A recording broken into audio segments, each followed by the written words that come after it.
So even if you could gain that perspective just a little bit every night, sleep would start becoming less and less important. Because even though you don't want to struggle, you have a new insight that essentially saying is, but that's okay. When something is okay, it's a little less stressful and less important to deal with than something that's not okay.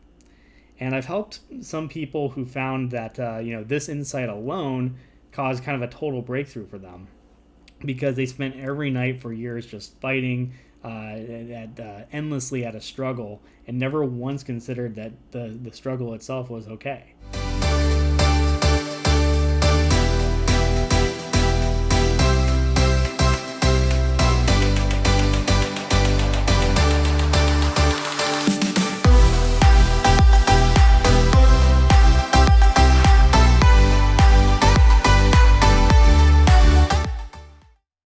James Cahoon is a former insomniac who has cured his own insomnia.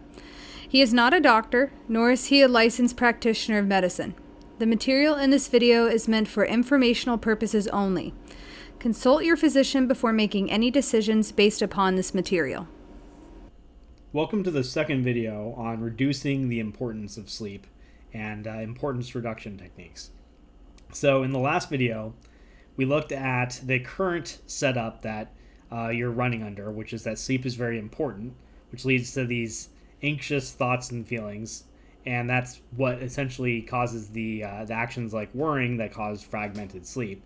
And so we discovered that our beliefs are the root of the thoughts and feelings, and we discovered that it's possible to change your unconscious mind by changing these beliefs and eventually get to this place where sleep becomes less important, which would create thoughts and feelings that are more calm, and therefore there's no worrying, and we're going to get better sleep and no fragmented sleep cycles.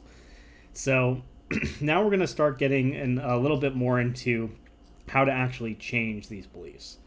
So changing beliefs isn't actually that difficult. In fact, and sometimes it's really easy.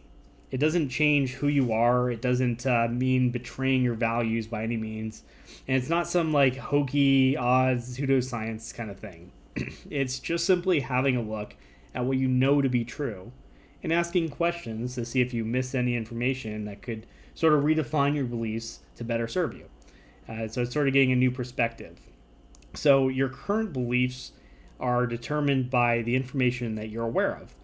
Even if you're not aware that you don't know much about the subject. So said another way, there's info that you know, and then there's info that you don't know, right? So belief change comes from a third type of information. It's the stuff that you're completely unaware of, the stuff that you don't know that you don't know. It's this type of information that you don't, not only do you not know it, but you're not even aware of the fact that you don't know it, that causes belief change.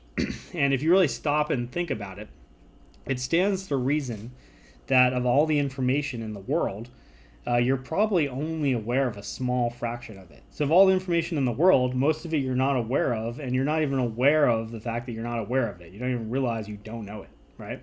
So let's pretend, just to give you an analogy here, we're going to make up a guy named Jeb, right? So this guy's name is Jeb, and we're going to pretend like Jeb knows 4 types of mathematics, okay? So he knows arithmetic, algebra, geometry, and trigonometry. So Jeb knows that he knows about these subjects, but let's say Jeb doesn't know how to do a 5th type of mathematics. We'll call it calculus, right? But he's aware that calculus exists. So he knows how to do arithmetic, algebra, geometry, and trigonometry, knows about calculus, but knows he doesn't know how to do it, right? So it's basically to him, that's just a higher level. It's like that next step that he never got to. So let's now say that Jeb is only aware of those 5 subjects of math, right? So we'll just say he's never heard of any subject of math on a higher level than calculus, right? So in this case, Jeb might think that calculus is as high up as mathematics gets, and he might thereby hold a belief like, I know how to do most forms of math, right? So if you think you know how to do 4 of the 5 types of math, you would think that you know most of mathematics, right? Stands to reason. So you can kind of see already how easy it would be to change that belief. So even if Jeb simply, wrote into Google the expression, "What math is more advanced than calculus?" he'd quickly discover at least a dozen fields of mathematics that are more advanced than calculus, forcing him to alter that belief. So it's the information that he wasn't aware of, the information that he doesn't know that could change his belief.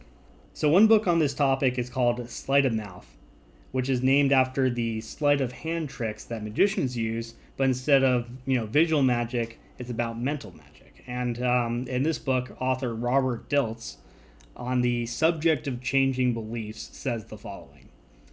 He says, "People often consider the process of changing beliefs to be effortful and difficult, and accompanied by struggle and conflict.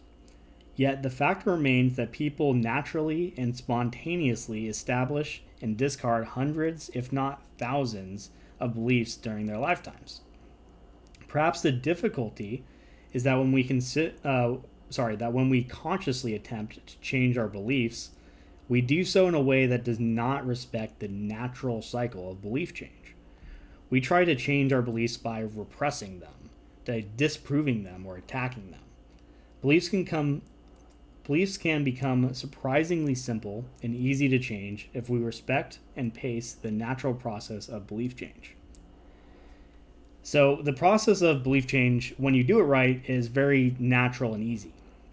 The right way to modify beliefs is to first simply just become open to receiving new information, open to sort of trying on ideas or getting new perspectives, and basically calling into question your old beliefs, and then just forming a new picture based on the new information.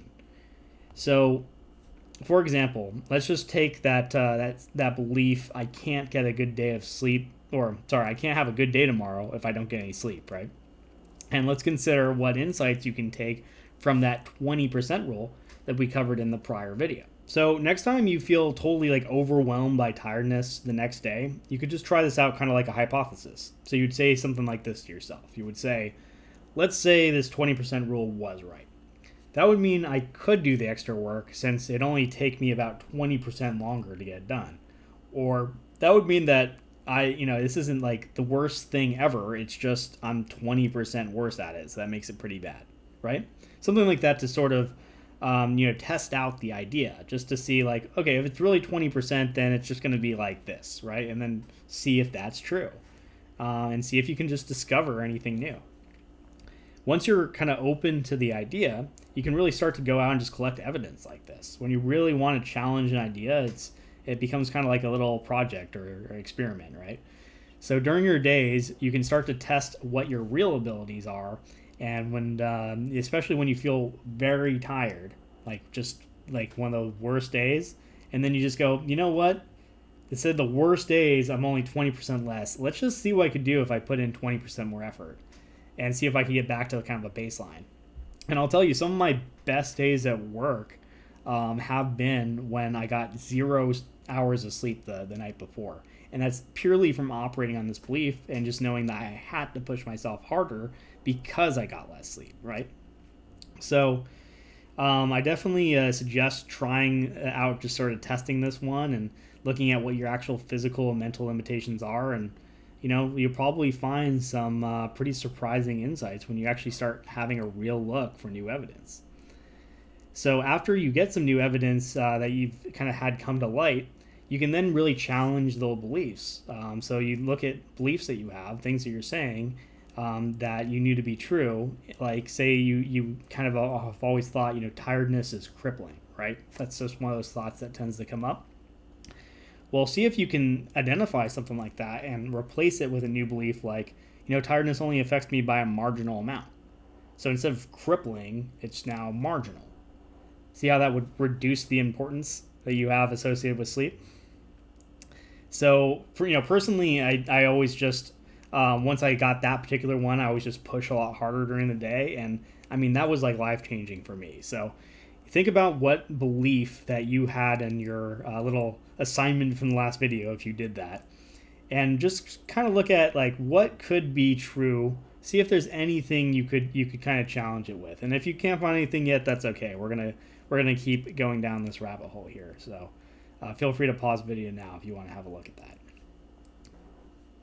Okay, so to change all your negative sleep beliefs, to start taking them all on, and especially if you aren't too sure what to do with the one that I was just asking you about, and obviously you're going to need to look at all the beliefs that are making sleep overly important to start really reducing the importance overall, and to essentially stop seeing sleep as being crazy important. And to do that, you're going to need to obtain new insights to fit each what I'm going to call anti-sleep belief that you have. So you're going to need new insights for each belief. And new insights aren't so much about information. It's really how you interpret information. So to say that another way, it's not the information that matters. It's about what it means to you. In fact, most of the time, you don't really need new information at all. You can change the meaning of information you already have and gain new insights just by gaining a new perspective that allows you to interpret things differently. So that's what we're going to get into next. And to this end, the way you change your beliefs is having a genuinely new insight. So we're not tricking anything here. We're not doing any hokey stuff. It has to be a genuine, like, oh wow, I never saw it that way. Something where you've had those moments before plenty of times. They call them epiphanies, right? Epiphany is something that, like, in a magic moment, a belief changes. So it's about kind of spinning things and looking at things from different angles. So we're going to take a common insomniac perspective that getting sleep is a struggle. Okay, I think most insomniacs have that one, right? So the information behind this belief could be really a lot of things that occur for you every night. So whether it's falling asleep, staying asleep, feeling frustrated, lonely, in agony, all those things or other things entirely, there's a lot of different difficulties that you have every single night. So the perspective is that all these difficulties would mean the whole thing is a struggle. And like many of our frustrations, we want to look at how that belief that's a struggle involves a narrow perspective. So if you were to kind of step back, you could actually see kind of a wider perspective. So an example of that might be getting sleep is a struggle, but that's okay. So what's implied by changing your perspective? Like, if struggling was okay, what would that mean? Why would it be okay to struggle? Like, that's something where you can pause the video and take a second to contemplate that. That's what this work's about. It's really like looking at changing your perspective on things, right? So one answer to this might be, well, I'm used to it already, and everything is a struggle, and everyone struggles at something, so that would be the framework for that would fit in that frame, or that would be an idea that fits in that framework, that struggling is okay, right? So another answer might be that, struggling, it sucks, but it's not going to kill me, right? That would be another answer to why struggling is okay. So even if you could gain that perspective just a little bit every night, sleep would start becoming less and less important. Because even though you don't want to struggle, you have a new insight that essentially saying is, but that's okay. When something is okay, it's a little less stressful and less important to deal with than something that's not okay. And I've helped some people who found that this insight alone caused kind of a total breakthrough for them, because they spent every night for years just fighting endlessly at a struggle and never once considered that the struggle itself was okay or normal. I mean, that's a lot of insomniacs. In fact, most insomniacs tend to think that their insomnia is unique, and the reason that they can't cure it is they're the one in a million. But the truth is, everyone thinks that, and it's pretty normal. So to recap here, belief change comes from new insights, which can sometimes result from new information, like the 20% rule, but it's really about how you interpret the information and what it means to you. Like, exhaustion isn't crippling, right? And your interpretation is shaped by your perspective. So I know that's kind of a lot right now, but it's really just saying, hey, you just shift your perspective and you see things differently, right? So there's actually a branch of psychology that deals directly with how we interpret information, and it's called neurolinguistic programming. You might have heard of it before, or NLP for short. And the above above on my screen prior thing that we were just talking about in the video here is actually called changing your frame of reference, which is basically a fancy term for changing your perspective. So frame of reference, right? If you're looking at something from like this view, and then we sort of change it, widen it, pull it this way, now you have a new frame of reference. If that makes sense. So the classic example they'll give of this is to now just imagine a picture of like a little fish, right? Just swimming along. So you just imagine for a second, picture of a little fish. Okay, so now pretend that this is just a small picture in a frame, and that you suddenly discover tucked under the frame there's actually more picture, and you can kind of pull it out and expand the picture. And then when you really step back and look at the expanded picture, you see that there's actually a larger fish right behind the little fish about to eat it, right? So now the picture is a large fish about to eat a small fish. So the meaning of that picture has now changed. It's just, all of a sudden magically become a much more violent world for the little fish. The small fish is probably at the end of its existence, and there's a bigger fish that you didn't even know about, right? So now you notice that there's even more tucked in there, and so you dig out the rest of the picture, put the whole thing in a much bigger frame, and you step back again, and you see that there's a third fish that's even bigger about to eat the middle fish. Again, the meaning then changes. It's now a food chain, and you know that the original predator is itself in danger. So the idea is based on your the size of your frame of reference, you can change the meaning of your beliefs. Insomnia is one particular area where our frame of reference always tends to start out very small, like that first fish. And everyone knows that sleep is important, so your first intuition is always to panic when you can't get it.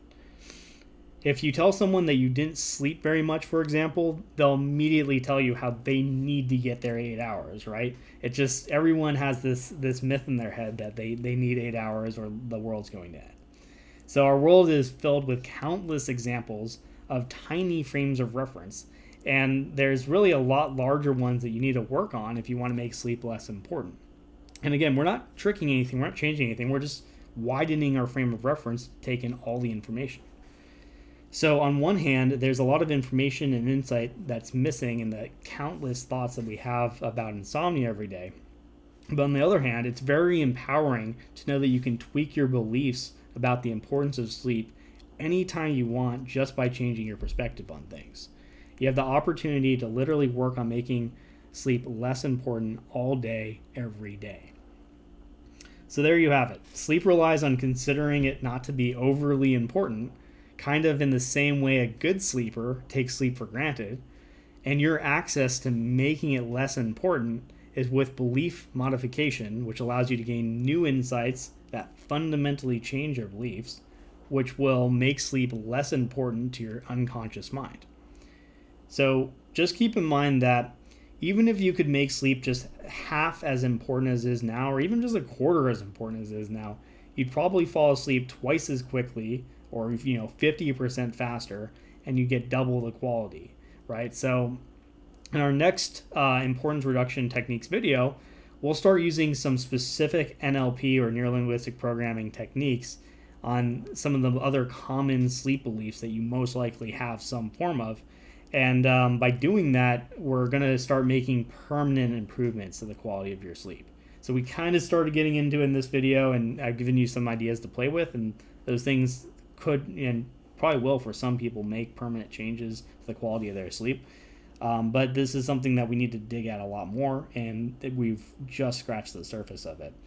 Now, remember, I'm not a doctor, and you really should not be taking any of this as medical advice. And if you want to cure your own insomnia, it really is only possible if you take time in between these videos to apply what you're learning to your own life. So if you have to consult your doctor, do that, but just realize that you have to actually work on this stuff yourself. It can't just be, watching these videos is really going to make no difference, right? So the action I recommend that you take between the next video and this one is to identify one more thought, idea, or belief that you have related to to sleep that makes getting it highly important for you. So you had one from the last video. It's just identify one more. And we're going to start looking at that one in the next video. And once you have it, write a paragraph describing how it makes sleep important. So now that you have a little bit more of the wider perspective on how all this stuff works, for this next idea you're going to identify, just write a paragraph and really kind of like try to figure out one or two ways in which it really does make sleep important. Like have a more insightful look into it maybe. And also, write down why you think you're right. Write down why that idea is correct. So it's not about, the last thing you want to do is identify one of your beliefs about sleep and then try to force it, no, I know there's something wrong here, or try to beat it down. That's never going to work. It's not about trying harder or knowing you're wrong or making yourself wrong. Don't want to do anything like that. You want to actually look at an idea, look at why you're right, how you know you're right, why it's correct. And then we're just going to, delicately start asking different questions that give us different perspectives to see if anything sticks. And, we're sure we're right until that aha moment where we're like, oh, I didn't think about it that way, or I didn't even realize this piece of information. And so that's really what we're doing here. And in the next video, we're really going to go into a little bit more using the actual psychology, neurolinguistic programming, actual techniques that people much smarter than me came up with, and we're actually going to apply these sleep beliefs, and it's going to be really amazing. So that about sums it up here. If you're watching this on YouTube, please do help me out. Hit the like button, subscribe to the channel. It really makes a big difference for me for spreading the word. And thanks for watching.